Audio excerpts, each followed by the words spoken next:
في حاجات ما ينفعش تعديها زي تعاقد اتحاد الكرة مع ميكالي 4 سنين مقابل 85,000 دولار.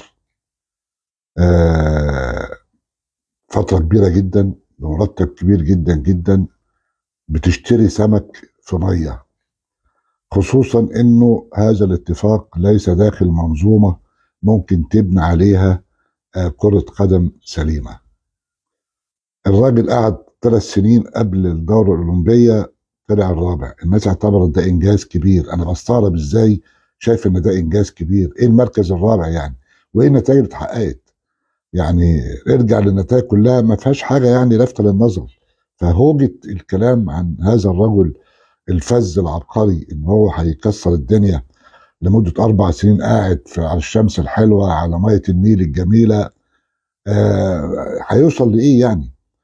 يعني أنا شايف إن هذا الاتفاق يعني في عوار كبير جدا جدا، وبيشير إلى إنه البلد اللي مش لاقية الدولار، اتحاد الكورة بيبعزقه وبيلعب قمار.